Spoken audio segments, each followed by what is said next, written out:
Oh, hi, weirdos. Just wanted to give you a heads up. The WBBC's Deputy of Decency has given today's discussion a rating of moderately sexy. If sexual topics and imagery are not your thing, I invite you to skip this video entirely. Though I would encourage you to check out the prompts for this tag down in the show notes. See if it's something you'd like to try for yourself. Okay, now on to the show.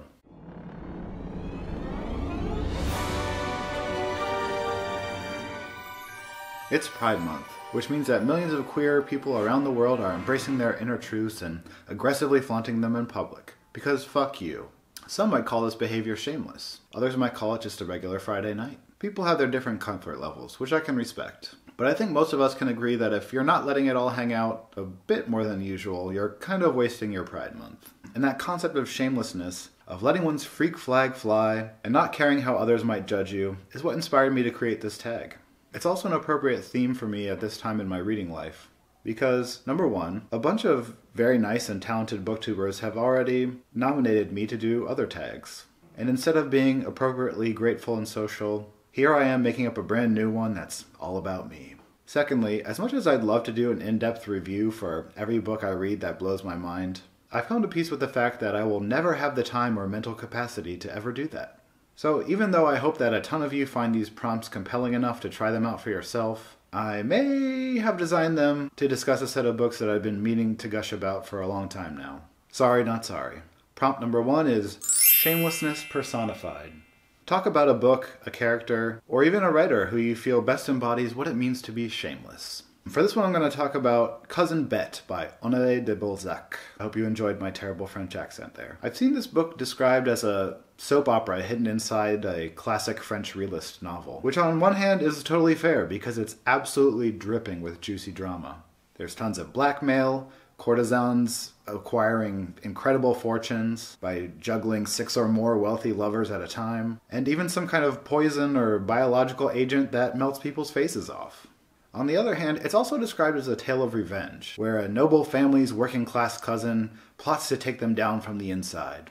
The funny thing is that this family, the Hulots, is already on the verge of self-destruction from the very opening scene of the novel. It hardly even needs a single nudge to start it sliding into disgrace. This is thanks in large part to the father, Hector's, habit of spending away the family's fortune on extravagant gifts for his mistresses. Jewelry, clothes, even fully furnished Parisian apartments. And because, you know, patriarchy is a thing, his wife and kids are just obliged to suck it up and deal with the fact that the father's behavior is placing them in more and more precarious circumstances. Like, one of the very first things that happens in this novel is that one of Baron Hulot's romantic rivals shows up at the house to blackmail his wife into basically becoming his sex servant. Now, I think that our current political moment has provided ample evidence for the thesis that, in general, men are trash. So I'm not saying that Hector Hulot is a particularly admirable or even unique example of shamelessness, but he is definitely one of the most extreme and absurd examples of straight white male entitlement that I can think of in all of literature. For example, after driving his family into bankruptcy, forcing multiple men to take the fall for his financial crimes, going into hiding in the Paris slums, his wife comes to save him and offer the family's forgiveness. And the first thing that he asks her, can I bring along this random teenager I've been shacking up with? So, as a work of satire, looking at how social and economic privilege can place certain people beyond the bounds of shame, Cousin Bette has really stuck in my imagination. Though I guess if no one can hold you accountable for your actions in the first place, you're not so much shameless as shame-free. Look at this. One prompt in and I'm already messing it all up. Who cares? Prompt number 2. Shameless Suck Up.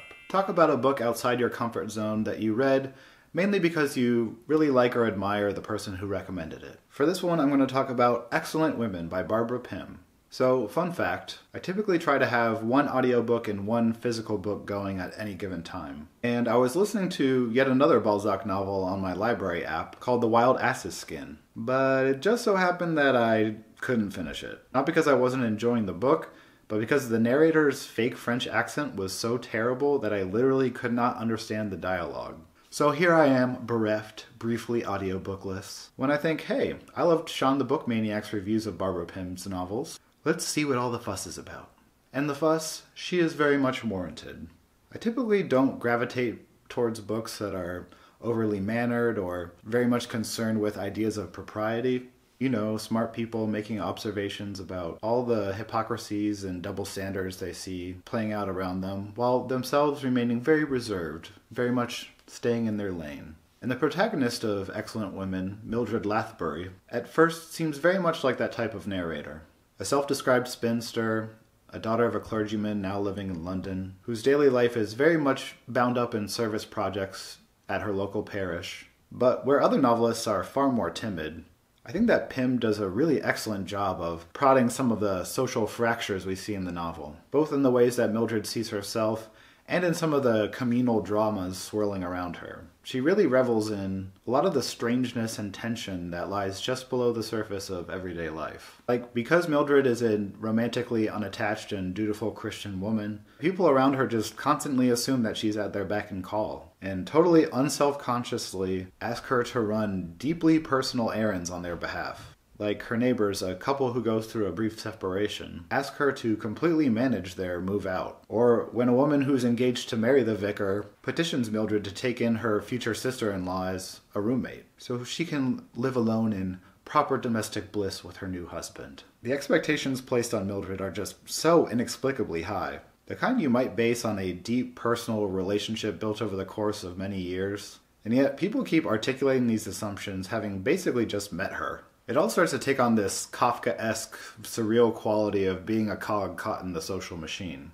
And yet, at the same time, Mildred's mind is like a perpetual motion device, constantly interrogating her own experiences and perceptions, theorizing about the motivations of the people around her. Pym does this really clever thing by initiating her narrator into the world of academic anthropology. It's a world she doesn't really feel that she's capable of understanding because of its obscure terminology and the guiding assumption of the time that this type of research can only be performed out among cultural others in far-off lands. But of course, the anthropological mode of observation and analysis are basically Mildred's natural state. She's doing it all the time, though the stodgy academics around her would hardly recognize it as such. There's just something so satisfying about this implication that Mildred is naturally more talented at performing this intellectual labor than all the highly credentialed men around her. And underlying all of this is the fact that Mildred is just a genuinely nice person, motivated by a sincere care and empathy for the people around her, rather than seeking out reputation or recognition. So it was a real pleasure to be able to spend this time in her head. And since finishing this, I've definitely been looking forward to meeting more of Pym's protagonists. Prompt number 3. Shameless Plug. Talk about a book or writer that you'll recommend to anyone you meet because they need more attention, damn it. For this one, I'm going to talk about Vida Nostra by Marina and Sergei Dyachenko. You know, one thing that's always really bothered me about the Harry Potter series? Not enough studying. Like, you live in a world where magic is real. Shouldn't you be learning to reshape the fabric of reality like 24/7 instead of chasing around snitches? But who am I to talk? If I lived by the real-world equivalent of that logic, I'd be researching particle physics or synthetic biology or something. And fuck that shit, because math is hard. Of course, not every novel that takes place inside a magical school should be compared to Harry Potter. In Vida Nostra, being recruited into the mysterious Institute of Special Technologies isn't some joyous liberation from the mundane Muggle world. The dorms there often lack basic necessities like heat. Coursework feels like a mixture of brainwashing and torture, and the instructors imply that unspecified terrible things might happen to the students' loved ones if they should happen to fail their exams. So, think less Hogwarts, more Soviet re-education camp. If that scenario sounds painful, you are correct. Like in real life, knowledge that totally transforms your way of thinking about the world often requires several steps outside your comfort zone. But the payoff in Vida Nostra, it's almost beyond comprehension. What starts out seeming like a very well-written modern fantasy tale slowly reveals itself to be the coming-of-age story of an actual goddess. Think along the lines of the tripped-out final sequence of 2001: A Space Odyssey, but staged as a school drama. Also, bonus points for featuring a sexy gym teacher with a secret. Prompt number 3. Shameless Snob. Talk about a book that speaks to your very, very particular interests. Something that combines subject matters so obscure and yet so in your wheelhouse that you almost feel like the book was written for you. For this prompt, I'm going to talk about the Cass Neary series by Elizabeth Hand. Though on the whole I consider myself a beautiful and unique snowflake, I am also, in many ways, an embarrassingly generic white dude. Case in point, I grew up listening to a lot of classic and indie rock music, and obsessed with the late 70s New York downtown scene that produced so many influential artists, the Talking Heads, Patti Smith, Television.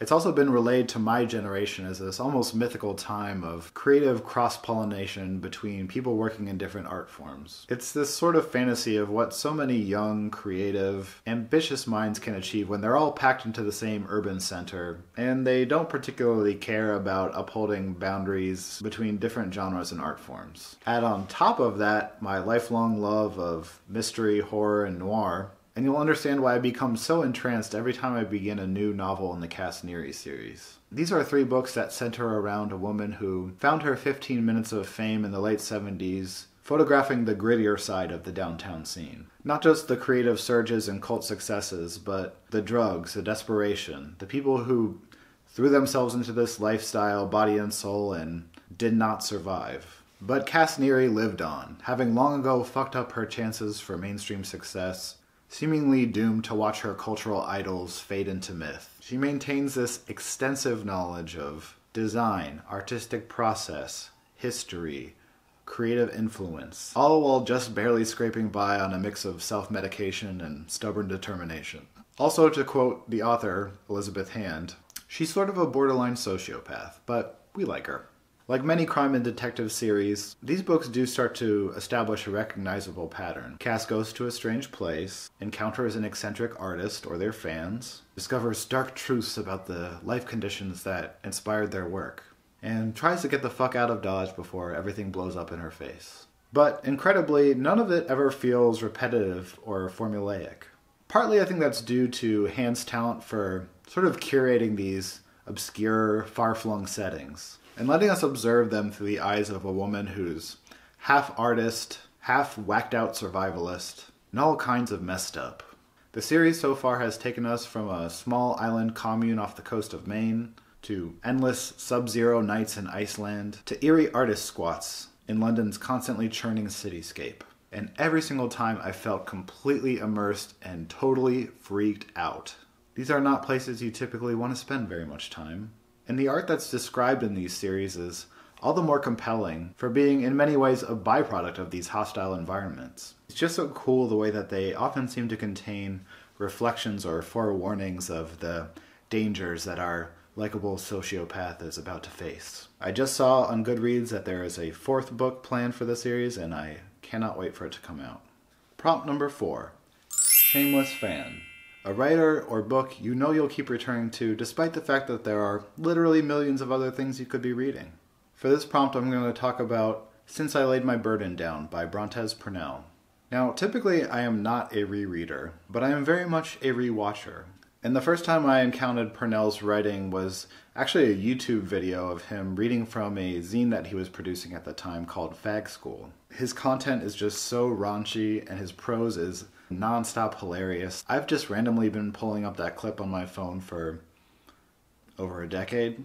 After Fag School, he went on to pursue a bunch of other creative endeavors. He founded a punk band called The Younger Lovers, started his own dance company in San Francisco, and everything I saw on social media generally indicated that he was living his best creative life outside of the writing realm. Then all of a sudden in 2018, I hear that he's won a Whiting Award for fiction, having completed not 1 but 2 books. And then he was featured in this incredible New York Times photo shoot, this story called The Black Male Writers of Our Time. He was there alongside long-time established authors like Ishmael Reed, young up-and-comers like Dana Smith. And I'm thinking, man, I can only imagine what reading a long-form piece of fiction by this guy is going to be like. And I think that with Since I Laid My Burden Down, I've not only read one of the best queer novels of all time, but just one of the best novels, period. I've said this a few times online, but I've never read a book that was able to make me laugh so hard while delivering gut punch after emotional gut punch. The story centers around our protagonist, Deshaun, who's established this very artistic and sexually liberated life for himself in San Francisco after growing up in the rural South. And as the men he grew up around and has grown to care about continue to disappear and die off, he finds himself returning to his rural roots, both to recenter himself and to find closure and process some of the more traumatic incidents and relationships from his youth. It's absolutely incredible, and if you don't like it, I don't like you, and you probably hate gay people. But before I rush to judgment too quickly, here's just a little sample passage that I think really captures the utterly unique and twisted sense of humor that Purnell is able to carry out in his writing.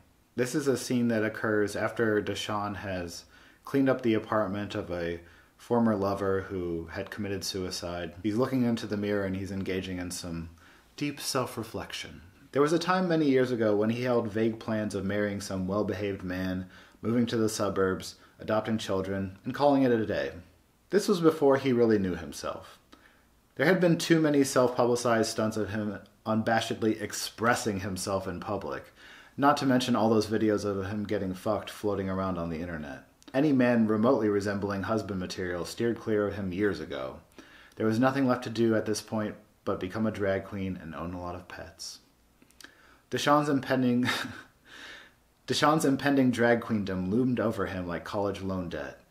He looked even deeper into the mirror, and the current of self-hypnotism spilled further inside him. What will my drag name be? Miss Fire? Essence Jostle? Cable Access? Precious Hyman? The possibilities were endless, and for the first time that day, the future was looking creative and bright, though there was much more pressing matters at hand. I rest my case. Prompt number 5. Shameless Hater. Talk about a trending or popular book or author that you did not enjoy and you don't care who knows it.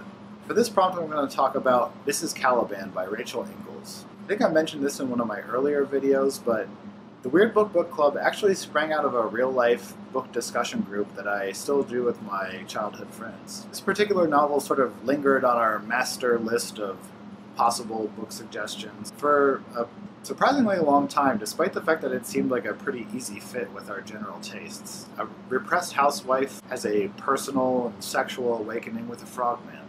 That's very on brand with the type of books we tend to read. It was also getting a lot of critical buzz as a sort of rediscovered classic, having received its first reprinting in over 20 years in 2017. That enthusiasm and appreciation seems to have only increased since the author passed away in March of 2019. So I really went into this interspecies romance fairly well convinced that I would be titillated and grossed out in the best possible way. And instead what I felt was, meh? I mean, at first it feels like things are about to go off the rails pretty quickly. The protagonist, Dorothy, has become estranged from her husband since they suffered both the death of a child and a miscarriage in rapid succession. She's feeling isolated, she's starting to hear radio announcements that seem to be directed only at her, but then a frogman shows up in her kitchen. She starts having satisfying sex for a change, and the themes of grief and mental illness are pretty much dropped right away. And much of the book follows suit with that first portion. Potentially fraught and thorny topics are presented in a way that feels oddly frictionless. Like Dorothy and her friend Estelle are having these long conversations about how their respective husband and boyfriends are total trash, and how Dorothy could just get a job no problem where Estelle works and have instant independence. As a reader, I was left a bit confused, thinking that this character seemed sort of trapped and desperate, only to be shown a few pages later that she has all the tools she needs to escape. At the end of the day, she's still a fairly well-to-do white woman living in the suburbs. The possibility of a comfortable, fulfilled life is so readily accessible to her that the stakes never really felt that high. Now, compare that with our frogman/lover, who is an actual fugitive, who's been tortured and even sexually abused in the facility that he escaped from before meeting Dorothy, who, separated from the water in his homeland, seems condemned to live something like half a life. I mean, at first it seems like he's ready to settle down in the suburbs too. He takes home the name Larry, he's eating a proper vegan diet, lots of avocados way before they were a trendy toast topping. But as the story progresses, he becomes more and more fixated on escape, taking risky excursions into the local parks just to maintain a sense of freedom and connection to the natural world. And it felt like Dorothy, despite her deep sense of connection to Larry, was never really prepared to recognize his underlying desperation. Like, she keeps trying to delay their planned escape to Larry's homeland until she can have a convenient, plausible excuse for her absence that won't cause her hubby back at home to ask too many inconvenient questions. Since Dorothy is kind of the lens we're given with which to gauge how much intellectual and emotional weight we're supposed to be giving the various elements of this surreal situation, and she really seems to respond to things with any sense of shock or urgency. All of the dramatic and violent events that pop up towards the end of the book felt like there really wasn't a place for them to land in my mind. As a reader, there were so many interesting elements that never really cohered into something emotionally resonant or meaningful in a way that I was equipped to interpret by the text so far. So yeah, I didn't actually hate this book. To use a classic parental catchphrase, I'm not angry, I'm just disappointed. Prompt number 5, Shameless Flirt. Talk about a book that really turned you on in that special way. Or if that's uncomfortable for you, you can talk about a book that touched you emotionally in a way that some people might find embarrassing, but not you. The text I'm going to talk about for this prompt is The Sailor Who Fell from Grace with the Sea by Yukio Mishima. By far, the #1 problematic fave of all modern Japanese literature.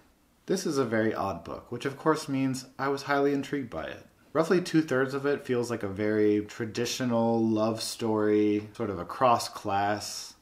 A man who has envisioned himself as an adventurer, someone destined to achieve great things in the Navy, meets a very well-to-do woman who imports luxury goods from all over Europe and sells them to highly emotional movie stars. But then there's that other third, which is centered around that woman's son, who, for whatever background reasons that are never fully explained, has formed kind of a nihilist cult with his classmates. They have the super unique adolescent revelation that the adults around them are spouting bullshit all the time, and they've convinced themselves that the only way to see the underlying truth of the universe and train themselves to be like Nietzschean Superman is to engage in further and further acts of transgression so they can see like the dark truth that's underneath it all, man. If you are a cat lover, you should definitely not read this novel. No spoilers, but there's definitely a very long scene of cat torture.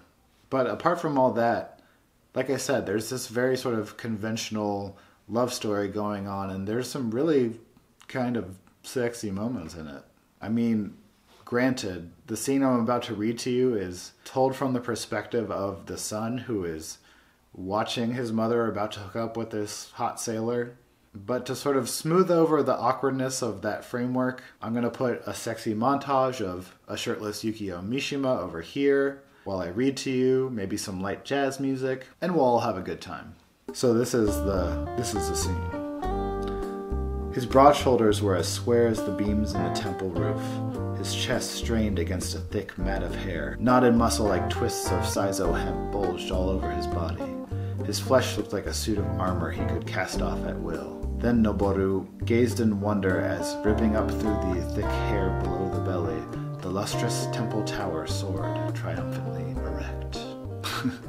Alright, we've reached the final step. Your mission is to tag what you deem to be a shameless amount of people to answer these questions. The more the better, even if they've already been tagged by someone else. But the rule is that you have to say something nice and original about each person you tag.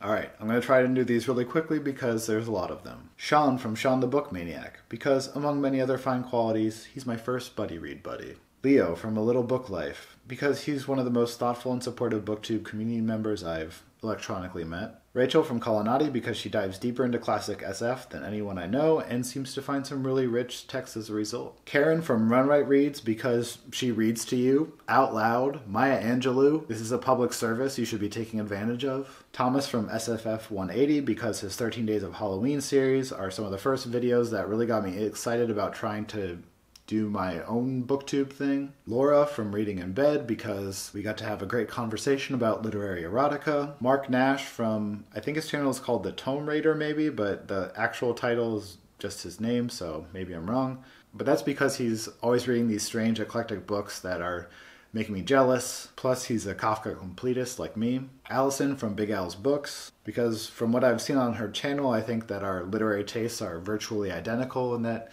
makes me feel cosmically connected somehow. Jason from Old Blues Chapter and Verse, because his videos have the perfect blend of existential dread and casual knitting. Matthew from Matthew Skiarapa, sorry about my pronunciation of your name, because his passion for Vita Nostra, one of the books I talked about earlier, and just books in general is so utterly infectious. Next we have from Bookshelf of Babel. Sorry, I don't think he's actually mentioned his name on his channel, but he's a new booktuber who's not afraid to tackle difficult texts, and his review of Infinite Jest actually convinced me it might be something I would want to read. Then we have Britta Bowler from The Second Shelf, because I love her sense of humor, her deep observations, and particularly her series on Nobel Prize winning women authors. And Jerry from Onyx Pages for her scholarly approach to reading, her amazing author interviews, and the wonderful range of books that she discusses. Michael from Michael Reads. He tackles so many strange and challenging books that you would think would be kind of stodgy and abstract, but he always manages to bring a lot of honesty and insight to his reviews. Claire from Claire Reads Books, because she has more insight packed into